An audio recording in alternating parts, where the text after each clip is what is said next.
más certero, Octavio Paz. No fue un solo autor, sino todo un grupo, un sindicato de escritores representado en una sola persona.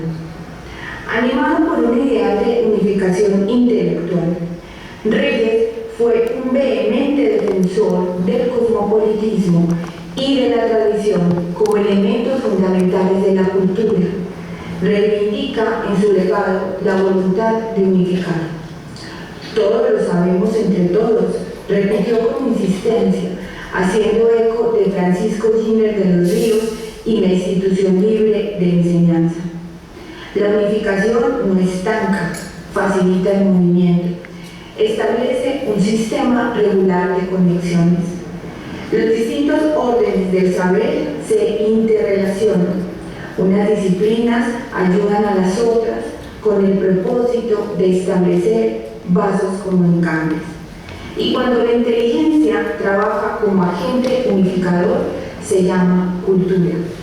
Más allá de las especialidades y profesiones limitadas que la época contemporánea obliga, dada la multiplicación de conocimientos y de técnicas, al humanista le corresponde, recuerda nuestro poeta, así como José Enrique Rodó lo promulgó con resonancias grecolatinas, ejercer la profesión general del hombre. Para Reyes, el humanismo, antes de restringirse al estudio de la antigüedad clásica, a un cuerpo de conocimientos o a una escuela, establece una orientación. El humanista, dueño de una cultura no limitada por la excesiva especialización, propenso al estudio de otras disciplinas que le permitan conocer mejor la propia, ávido de mantenerse informado sobre los avances del conocimiento en general, orienta su saber y experiencia al servicio del bien humano. La orientación del humanismo solo puede ejercerse plenamente en libertad, y no solo la libertad política, sino también la libertad del espíritu y del intelecto. Libertad de sentirse hijos de la cultura, como bien recuerda Pedro Enrique Sureña. Y es desde esta orientación humanista que nuestro poeta compone la Cartilla Moral. Texto didáctico, como bien recuerda Javier García Diego en su admirable estudio introductorio de la reciente edición publicada por el Colegio Nacional, dividido en 12 breves lecciones, que incluye otras 2 de síntesis. La cartilla nace como un sucinto tratado sobre el obrar humano, que pretende regular el comportamiento individual y colectivo en relación al bien y los deberes que implica. De acuerdo con Reyes, estas lecciones determinan una serie de acatamientos, tales como el respeto que cada ser humano se debe a sí mismo, a la familia, a la sociedad, a la patria, a la especie humana y a la naturaleza. El bien se constituye en el conjunto de los deberes morales que obligan a todos los hombres de todos los pueblos a obrar con rectitud, a decir la verdad, a comportarse con buenas intenciones. A nuestro poeta le interesa, sobre todo, el hombre, que el hombre se conozca a sí mismo y luego se conduzca al decir de Sócrates. La cartilla, homilía en la que Reyes da cuenta de su disciplina clásica, es, en su opinión, el texto más auténticamente griego que escribió en su vida. No en vano, en la lección primera enuncia, cito: el hombre debe educarse para el bien. Esta educación y las doctrinas en que ella se inspira constituyen la moral o la ética. La palabra moral procede del latín, la palabra ética procede del griego. La moral debe estudiarse y aprenderse como una disciplina aparte. Los preceptos enunciados en la cartilla son de validez universal para todos los pueblos y para todos los hombres. Tales preceptos tienen por objeto asegurar el cumplimiento del bien, encaminado a este fin nuestra conducta. Fin de la cita. En este sentido, es posible afirmar de la cartilla que, por un lado, determina conceptos e ideas generales, por otro, que tales preceptos son de orden práctico. Tales preceptos se construyen a partir del discurso inductivo y la definición de conceptos generales. La cartilla no trata la inducción objetiva sobre hechos experimentados y con miras a la proyección de leyes fenomenales, tal como la entendemos, sino de aquella inducción sobre los hechos no aplicada a la naturaleza, antes a la determinación de los conceptos mismos. De tal suerte que inducción y conceptos son aquí dos partes de un proceso lógico. A esta inducción conceptual suele hoy llamarse generalización, aunque tal palabra ha llegado a significar muchas cosas. Los preceptos morales de la cartilla inician con las definiciones. Nuestro poeta examina y establece definición tras definición en cada una de las 14 lecciones. Así, por ejemplo, en la lección 1 determina lo que no es el bien para luego llegar a la definición específica. Dice Reyes, cito, el bien no debe confundirse con nuestro interés particular en este o en el otro momento de nuestra vida. No debe confundírselo con nuestro provecho, nuestro gusto o nuestro deseo. Fin de la cita. Más adelante agrega, cita, algunos han pensado que el bien se conoce solo a través de la razón y que, en consecuencia, no se puede ser bueno si, al mismo tiempo, no se es sabio. Fin de la cita. Punto de vista que se complementa cuando afirma, cito, otros consideran que el bien se conoce por el camino del sentimiento y, como la caridad, es un impulso del buen corazón, compatible aún con la ignorancia. Fin de la cita. Finalmente concluye, cito, el bien es un ideal de justicia y de virtud. Fin de la cita. Razonamiento que ejemplifica con un acto cotidiano. Cito, para dar de beber al sediento basta tener buen corazón y agua. Para ser un buen ciudadano o para sacar adelante una familia hay que tener, además, algunos conocimientos. Fin de la cita. Nuestro poeta se rehúsa a formular doctrinas, no quiere imponer a nadie un sistema, sino partear las vocaciones, dejar al lector en aquel anhelo doloroso y fecundo que lo lleve a descubrir por su cuenta su propio camino. Reyes tiene una profunda desconfianza de los sistemas. Considera que lo esencial es despertar en los hombres la conciencia crítica, en la misma tradición de Sócrates con vida. Conócete a ti mismo, júzgate, entiéndete. Si quieres conocer lo demás se te dará por añadidura. La apreciación del bien, objeto de la moral, como bien enuncia en la lección 4, supone el acatamiento de una serie de respetos que equivalen a los mandamientos. Son inapelables, no se les puede desoír sin que no se les reproche la voz de la conciencia, instinto moral que llevamos en nuestro ser mismo. Tampoco se los cumple para obtener esta o la otra ventaja práctica, que es la verdadera compensación en el caso. Si cumplimiento trae consigo una satisfacción moral. Si cada uno sabe lo que de veras posee, que cada uno se encargue de cuidarlo. En este sentido, es verdad que la pedagogía no está acabada mientras vivamos. Cito, mientras vivimos, dice José Enrique Rodó, está sobre el yunque nuestra personalidad. Mientras vivimos, nada hay en nosotros que nos sufra retoque y complemento. Fin de la cita. Lo que sigue ya no es salvación de almas ajenas, ya es imposición de la propia, sea por lo que se llama el convencimiento o sea por la fascinación. Reyes en la cartilla no nos ofrece los conceptos de la moral, sino que los busca. El filósofo dice, esto es la verdad. El sofista enuncia, esto es el bien. Nuestro poeta recuerda, leal a la tradición griega, así se investigan el bien y la verdad.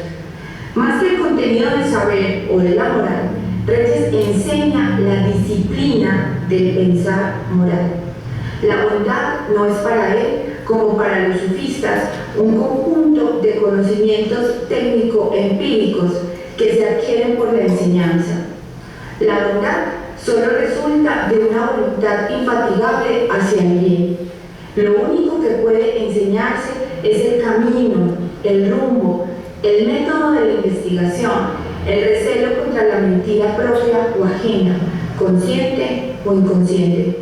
No puede darse actitud más pura y más absolutamente crítica. Ella explica, en parte, las reacciones adversas contra Reyes y su obra, por aquellos a quienes el mucho interrogarse no dejaría vivir en paz. La censura y desprecio del que ha sido objeto la cartilla moral desde su creación en 1944 es en cierta forma una venganza contra el humanismo y la civilidad. La lectura de esta ilustre edición de la cartilla moral a cargo de Javier García Diego, cito, a nadie haría daño y resultarán beneficiados los que la lean, fin de la cita. Pues si juzgamos al árbol por sus frutos, al hombre por su conducta y aún por los discípulos que formó, inútil resulta preguntarse si Alfonso Reyes alcanzó o no alcanzó una noción suprema del bien. Muchas gracias.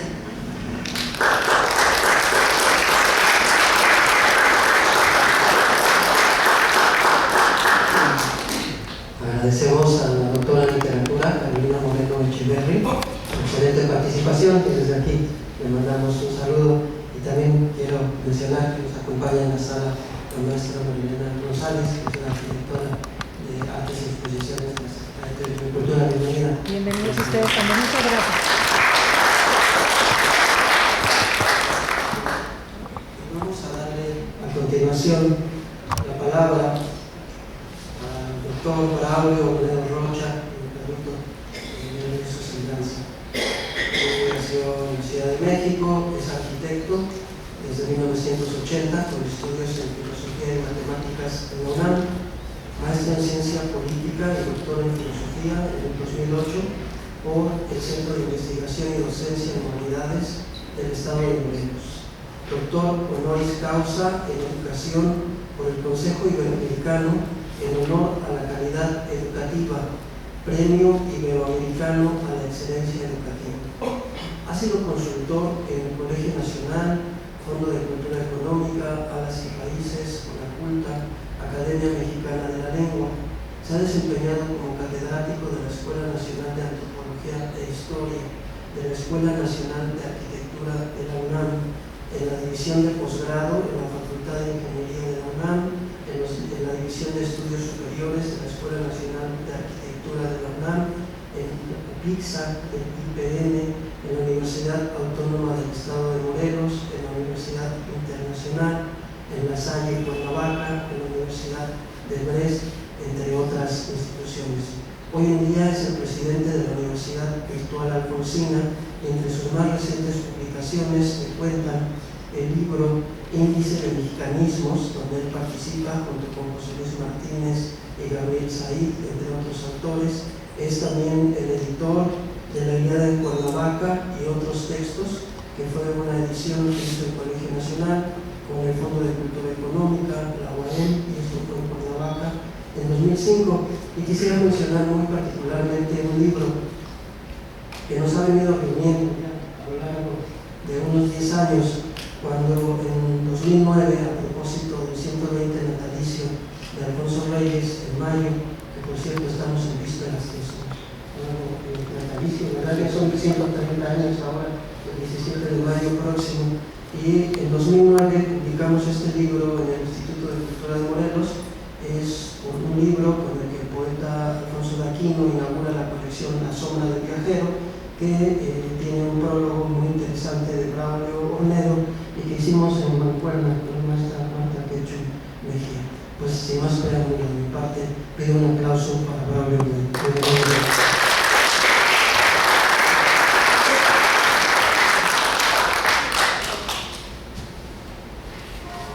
Quiero agradecer en primer lugar al doctor Roxellino que nos acompaña esta noche por el trabajo no solo esclarecedor, sino generoso con el que nos obsequia en esta edición.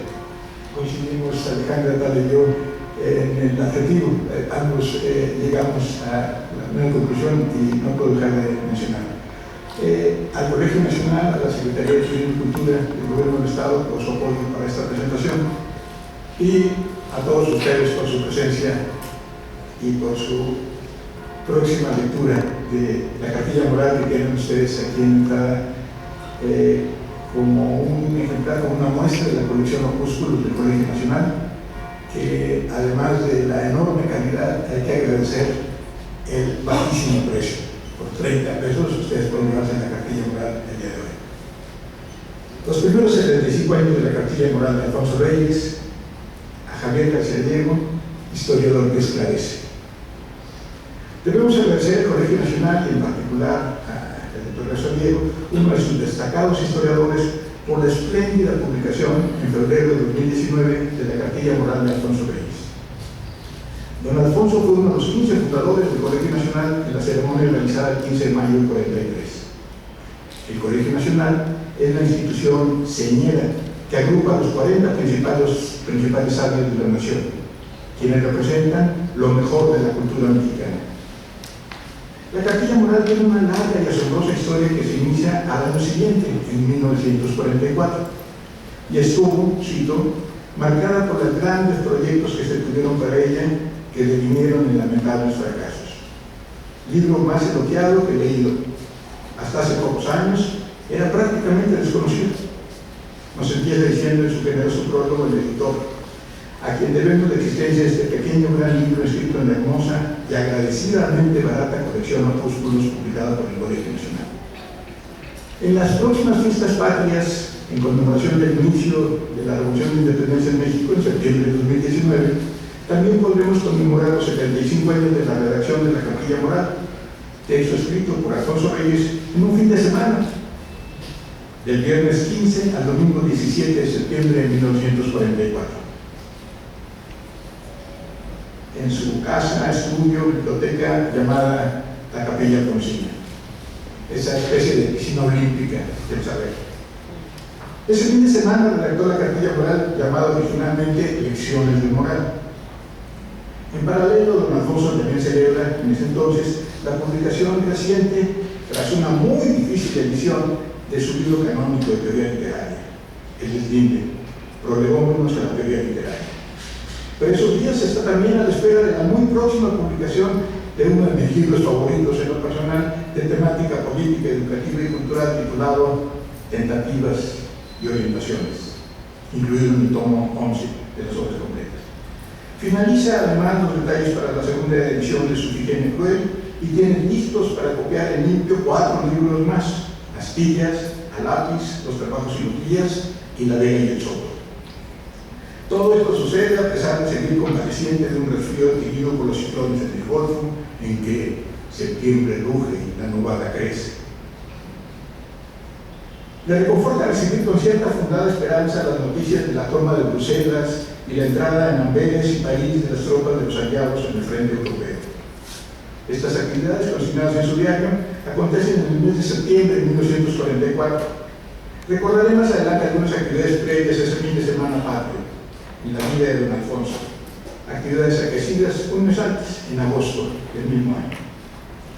El presente texto de esta presentación reconoce y agradece las reseñas elaboradas por Adolfo Castañón y Rodrigo Martínez Barax para la primera presentación editorial de la cartilla moral en la Capilla Alfonsina el pasado 27 de marzo de 2019, hace prácticamente un mes. Intentaré no repetir lo magistralmente dicho por mis brillantes y perspicaces antecesores. He preferido, en cambio, ir retomando y enlazando algunos de los puntos señalados en el prólogo y el valioso apéndice documental y de imágenes incluido en la edición que nos ocupa. Mi propósito es contribuir a entender el momento político, demográfico, educativo y cultural en el que se encontraba México, esto es, el contexto en el que fue elaborada la Capilla Moral. Es de resaltar que esta publicación de un breve y magistral texto, y si lo bueno breve, entonces 2 veces bueno, como diría Graciano, se ha convertido en un gran libro que estuvo a cargo de la Dirección de Publicaciones del Colegio Nacional, cuyo titular, Alejandro Cruz Atienza, logró, junto a su equipo de colaboradores, una nueva y pertinente joya bibliográfica.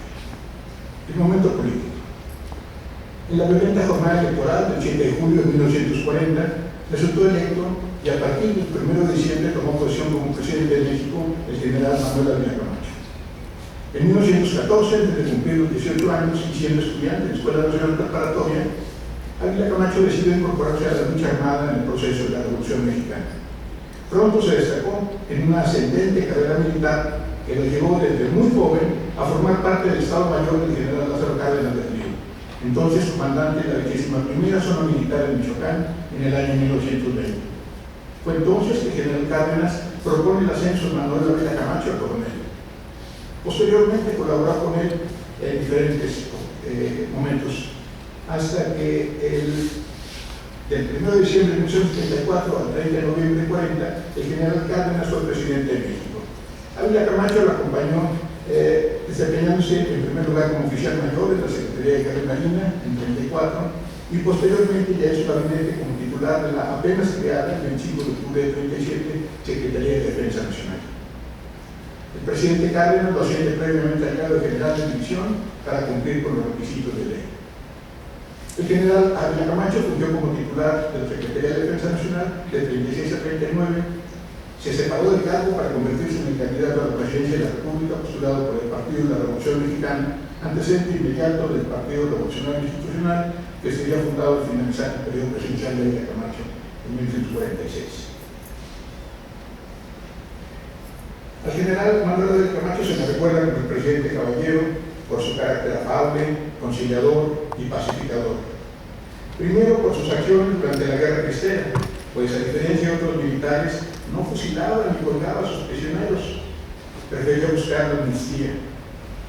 Otro factor que influyó en el adjetivo fue el hecho de que empeñó su palabra en restablecer la libertad de cultos en México, y cumplió con su promesa.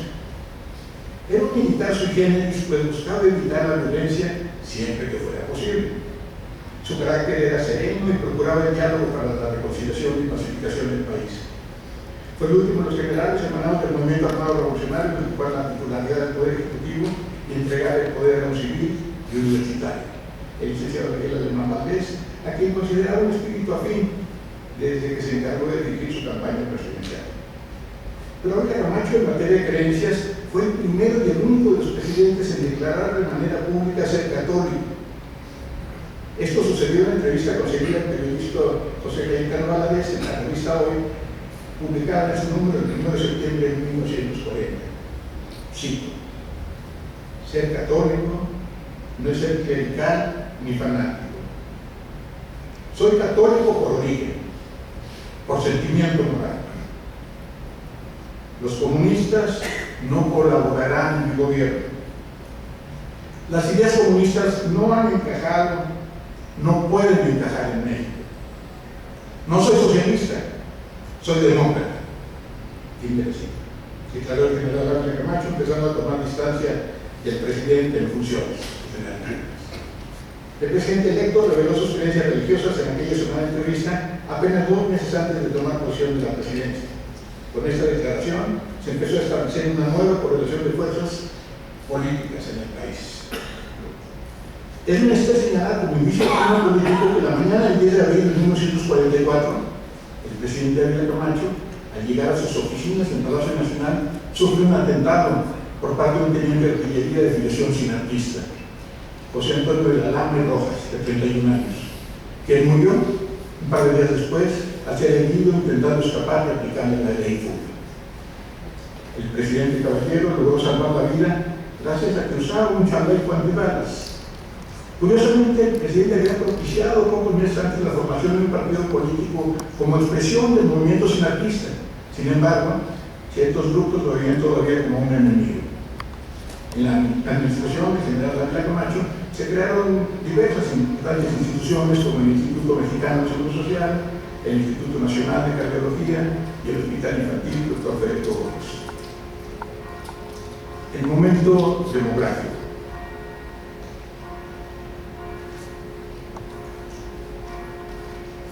El 6 de marzo de 1940 dio inicio al levantamiento del sexto censo de población.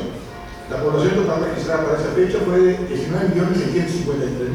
19.653.552 habitantes, casi 20 millones, de los cuales el 17%, esto es 3.433.000, tenían menos de 6 años de edad. El 35% de la población vivía en el medio urbano y 2/3 partes en el medio rural. Curiosamente, el censo registró 18.977.585 católicos y 443.671 personas que no profesaban ninguna religión. Digo curiosamente porque de los 19.600 millones, 18.977, pues casi los 19 millones se declaran como católicos, lo que supone que al menos 2,5 millones de menores de 6 años se declararon en ese censo como católicos o los padres sacaron para ellos. Otro dato revelador de la situación educativa del país fue el grado de instrucción recibida por grado de escolaridad. De la población mayor a 6 años, declararon 14.821.299 no recibir ninguna instrucción, mientras que la educación media, técnica y superior universitaria apenas llegaba al 0.55%. Esta era parte del panorama de la educación pública con el que le tocó lidiar al presidente Ávila Camacho y sus 3 secretarios de educación, Luis Sánchez Pontón, Octavio Béjar Vázquez y Jaime Padrón. El momento educativo. En la presidencia general Manuel Ávila Camacho se manifestaron profundos conflictos en torno a la cuestión educativa, el analfabetismo en más de la mitad de la población, la falta de capacitación de gran parte del magisterio, sus bajos ingresos y estabilidad laboral y el controversial asunto de la educación socialista. Como resultado, el presidente tuvo que nombrar a lo largo de su administración a 3 titulares en la Secretaría de Educación Pública. Hacia el final de su sexenio, logró cancelar el proyecto cardenista de la educación socialista con la consiguiente modificación del artículo 3 constitucional. El primer secretario fue Luis Sánchez Pontón, del 1 de diciembre de 1940 al 12 de septiembre de 41. Era un abogado, militar y político poblano, colaborador cercano al general Cárdenas y ferviente partidario de la educación socialista. En poco más de 8 meses de su gestión, consolidó la creación del Sindicato Nacional de Trabajadores de la Educación de la República Mexicana. Célebre a nuestros días. Su destitución se basó por su filiación cardenista y firmes convicciones socialistas en un incidente infortunado que narra Torres Bodet en sus memorias. Ese incidente infortunado, el de una bandera roja izada en la Escuela Normal de Ayotzinapa, que desató un torrente de ira y otro de tinta en los diarios y revistas de la República, en la cita de Torres Bodet. Este hecho motivó las presiones de adversarios contra el socialismo en el interior del gobierno de Ávila Camacho y en la naciente oposición política del Partido de Acción Nacional y otras fuerzas de la derecha política. Se le nombró, hasta el punto de su renuncia, embajador de México en la Unión Soviética. El segundo titular de educación fue Octavio Béjar Vázquez, del 14 de septiembre de 41 al 20 de diciembre de 43. Abogado militar veracruzano, durante su gestión adoptó una posición severa, opuesta a la de su antecesor en el trato con el sindicato magisterial. Se crearon la Dirección General de Profesiones, el Observatorio de Astrofísica en Tonantzintla, Puebla, el Seminario de Cultura Mexicana, el Colegio Nacional, la Comisión Impulsora y Coordinadora de Investigación Científica y el Premio Nacional de Literatura.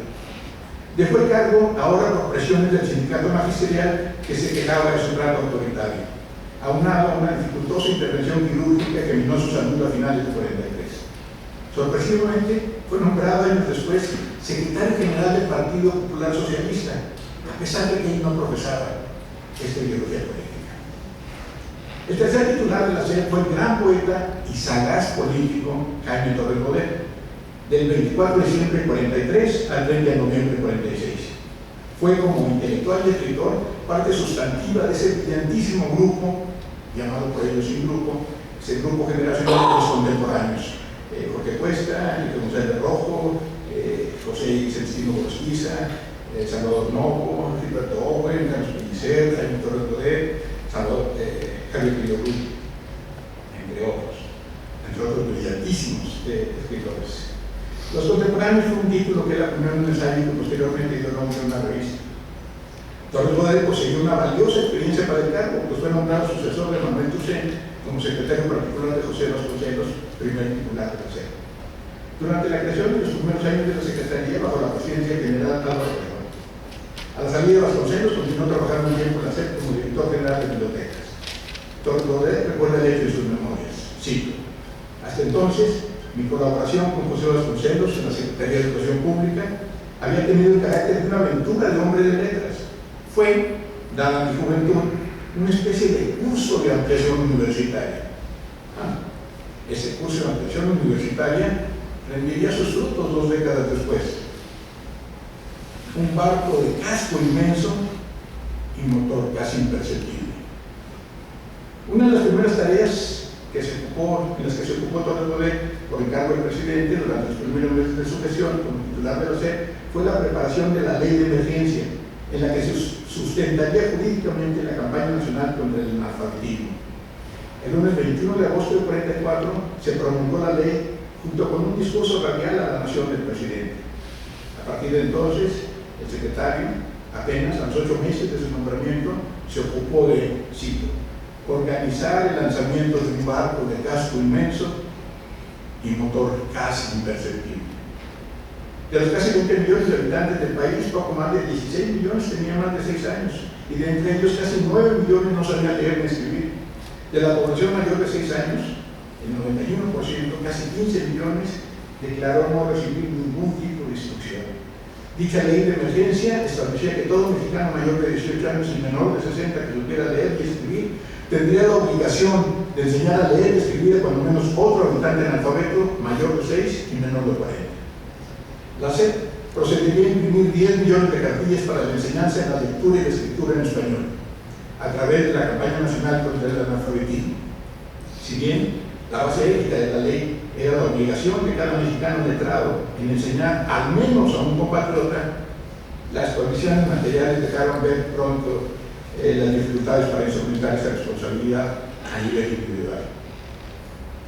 Torres Bodet pronto se percató que las virtudes de los maestros no se improvisan y fue orientando los esfuerzos de la campaña a la creación de centros de enseñanza colectiva, donde los ciudadanos obligados reuniesen sus esfuerzos y sus pupilos en dichos centros.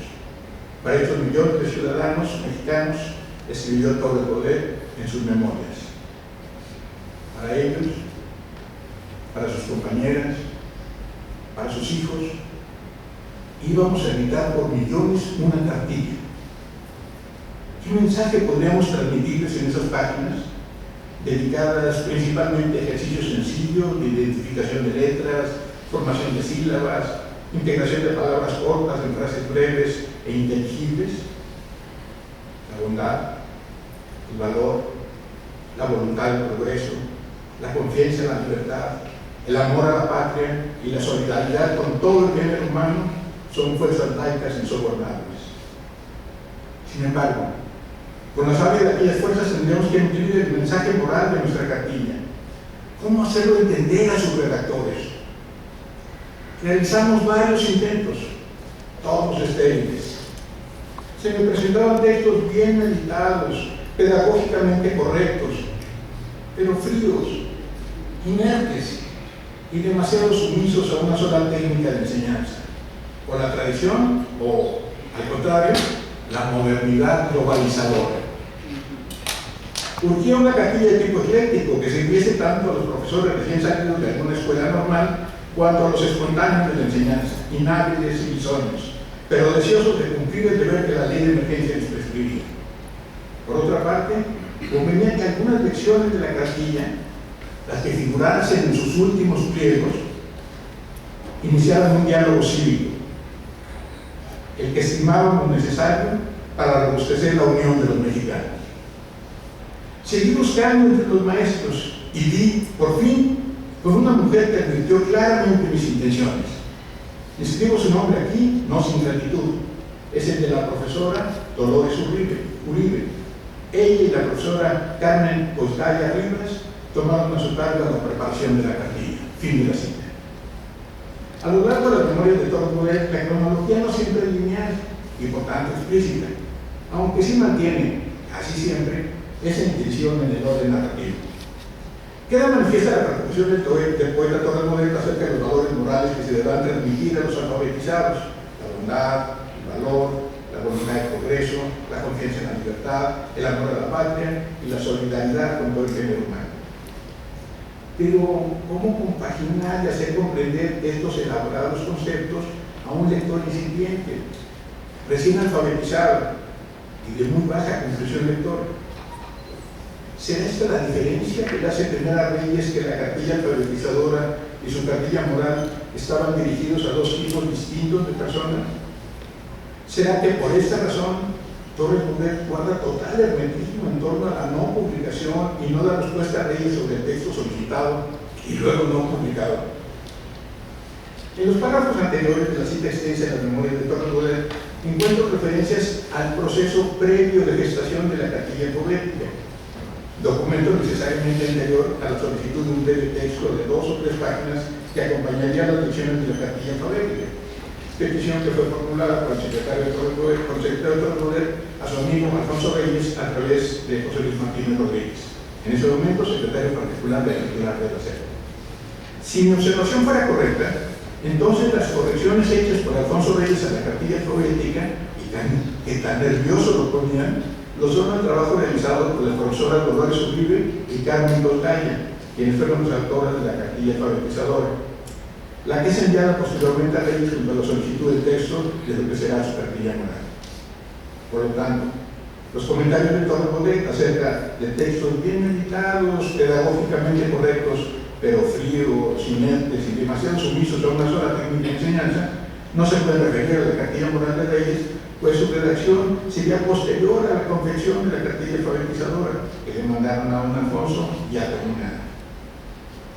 Una opinión directa y también entre líneas de Torres Bodet sobre Alfonso Reyes la encontramos 8 meses después, el 11 de abril de 1945, cuando en la ceremonia de su ingreso como miembro del número de la Academia Mexicana de la Lengua, don Alfonso dio respuesta a su discurso inaugural y don Jaime escribió en sus memorias.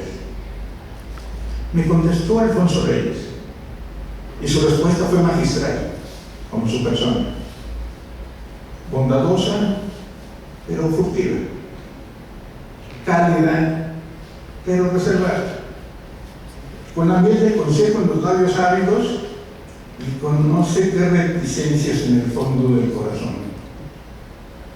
Quedan en los pero y en el no sé qué una venta de lecturas e interpretaciones posibles. Alfonso Reyes y su cartilla moral.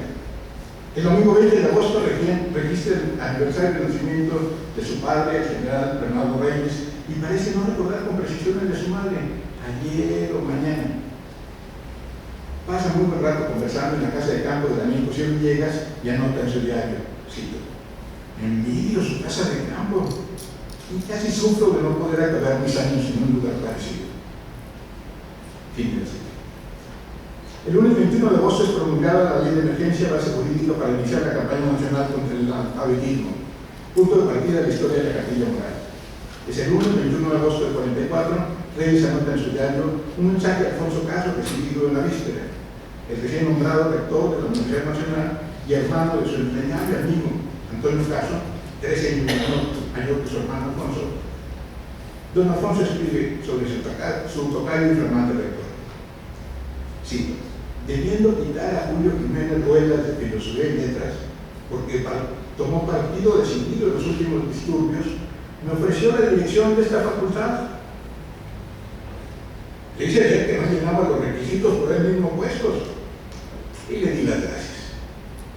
Don Alfonso rechaza la dirección de la Facultad de Filosofía y Letras, como lo había hecho poco antes, para ser considerado siquiera candidato a la rectoría. El martes 22 de agosto del 44 revista en su diario, que concedió en la víspera una entrevista por teléfono al periódico El Nacional sobre la ley del presidente Ávila Camacho para la alfabetización del país, la que se publica en este periódico el día 22 con los comentarios de Reyes y otros distinguidos intelectuales. Don Alfonso termina la entrada de su diario el día 22 con la referencia a una extraña llamada telefónica de Salvador Novo, a la que califica como una verdadera rareza. No solo porque Novo no acostumbraba a llamarlo, sino sobre todo porque le comunicaba un raro epigrama en contra de Torres Bodet y la campaña alfabética. Sabemos, gracias al prólogo de García Diego, que el libro antológico de Gabriel Said titulado Ómnibus de Poesía Mexicana recoge el epigrama consonante forzada de Novo que dice: esclavó la comunidad al escuchar la novedad, dejar de ser analfabet para leer a Torres Bodet. ¡Qué atrocidad! Sí. 5 días después de la entrada, el domingo 27 de agosto, Revista Reyes escribió un artículo en 2 secciones titulado Reflexiones sobre el mexicano. La primera sección llamada Alfabeto, Pan y Jabón, en la que Reyes rememora la campaña para la alfabetización de José Vasconcelos, su otro amigo ateneísta, primer titular y fundador de la SEP. Pero también se refiere en el plano oblicuo a la campaña de Ávila Camacho con una cita: alfabeto, sí, pan del alma, ha dicho muy bien el presidente. Alfabeto, pan y jabón, hay que decir, y todo lo demás se os dará por añadidura. Fin de la cita. Añade Reyes con cierto tono de profeta bíblico al concluir la primera parte del artículo. Este artículo, atención, fue publicado en el destinado número especial de aniversario de la revista Todo, el 14 de septiembre de 1944. Cabe la conjetura de que la entrevista publicada en el Nacional el 22 de agosto, así como el artículo de Todo, fueran leídos por José Luis Martínez o el secretario Jaime Torres Bodet, o ambos. Y derivado de dicha lectura, surgió la idea coyuntural de la invitación a don Alfonso para realizar, cito, una tarea que posiblemente le parezca ardua. Dice el comunicado de José Luis Martínez, entonces secretario del titular de la revista. En ese comunicado, un papel oficial fechado el 14 de septiembre, Martínez cita un párrafo de una carta recibida en la SEP en la que se pide por algún profesor o profesora no identificado, cito, que en las cartillas de instrucciones que se han de entregar a quienes nos toque enseñar, se incluya la enseñanza, el consejo de un mínimo de principios morales que ayuden a cambiar la forma primaria de vida de nuestras clases bajas, construyendo así los cimientos de una nación moderna, espiritual, moral y materialmente rica. Fin de la cita. El martes 29 Reyes se enfrenta a un terrible dilema que lo tiene muy inquieto y nervioso. Problema más bien personal y profano, pero no por eso menos importante. Pues debe decidir si entregarse a la opinión de varios médicos que quieren arrancarle la dentadura completa por mera teoría. Cuando de repente aparece un extraño doctor Rasilek que le ofrece curarlo sin desdentarlo.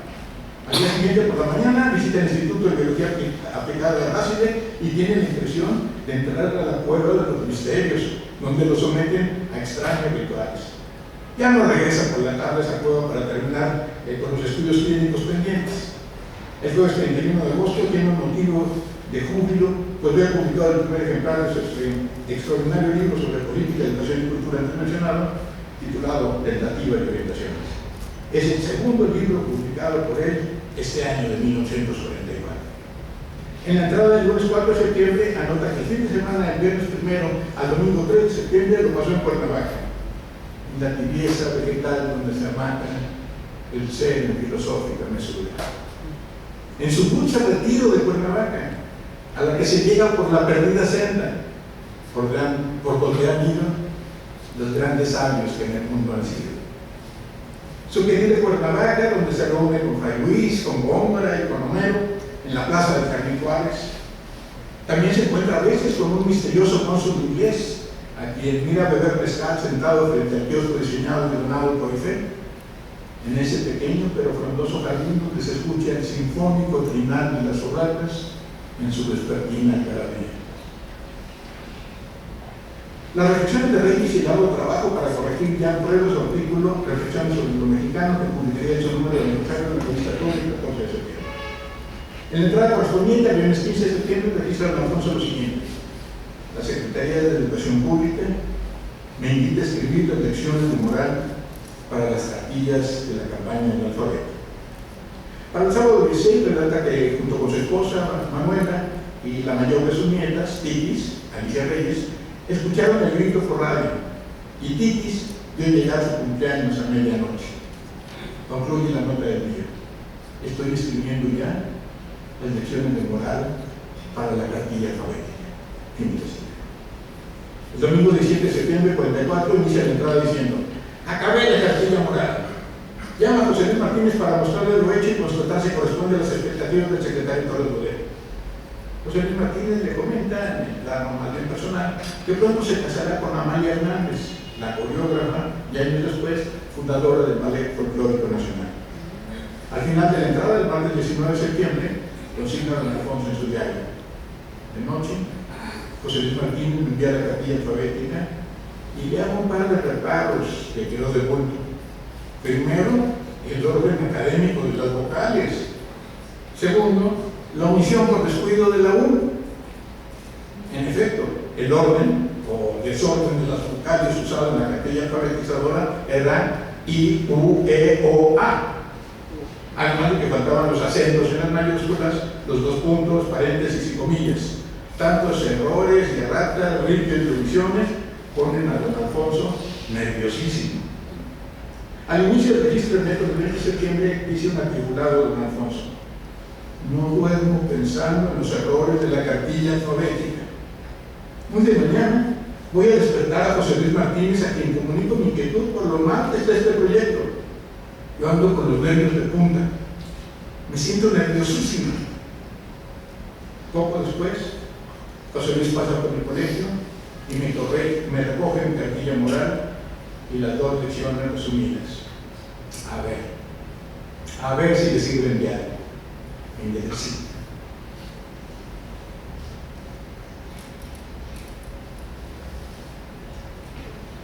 A ver si le sirven de algo. ¿Quién lo diría, mi querido don Alfonso, que 3/4 de siglo después de escritas estas breves líneas, el político, cito, el político más fuerte, imaginativo y audaz del país quisiera que México tuviera una constitución moral basada en su cartilla? Fin de la cita. Bien, me parece que a muchos mexicanos que queremos ser buenos para ser felices, nos va a servir de mucho su cartilla moral, don Alfonso. La cartilla moral de sus críticos. Concluye: si entendemos por anacrónico todo aquello que no es propio de una época dada, entonces es fácil demostrar que la cartilla moral no es anacrónica, sino por el contrario, es hoy de lo más urgente y pertinente en su lectura, estudio y discusión colectiva. Los que tildan la cartilla moral de anacrónica y moralista pretenden desconocer entonces la pertinencia de pensar y valorar el bien como principio y valor fundamental de nuestra época. Bien sabemos por el poeta Antonio Machado que todo necio suele confundir valor y precio. En el momento en que se escribió la cartilla moral, México se encontraba en estado de guerra contra las potencias del eje nazifascista.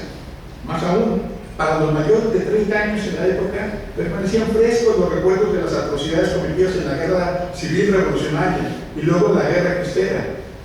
No fácilmente se olvida el horror nauseabundo de los cadáveres insepultos y el sabor acre de la pólvora en la cara, el terror de los fusilamientos, los colgados en serie y los postes a lo largo de las vías del tren, las desapariciones forzadas y las violaciones indiscriminadas, los destrozos materiales y espirituales que se sucedieron sin el menor asomo de respeto para la persona, la familia, el barrio, las mujeres, los niños, las plantas, los animales, las leyes, los bienes. Ante este panorama de atroz falta de respeto, don Alfonso escribe su cartilla moral utilizando con reiterada frecuencia la palabra respeto, en ocasiones como sinónimo de mandamiento. El respeto como acción personal, individual, articuladora de la convivialidad, que no solo es la convivencia entre los mexicanos. El respeto es la palabra clave para normar nuestras decisiones y acciones. La palabra respeto es repetida con frecuencia a lo largo del texto ante una sociedad violenta caracterizada por practicar ampliamente la falta de respeto. En nuestros días, 75 años después de escrita la cartilla moral, vemos que la falta de respeto no solo se ha expandido, sino que ha llegado a niveles nunca antes vistos.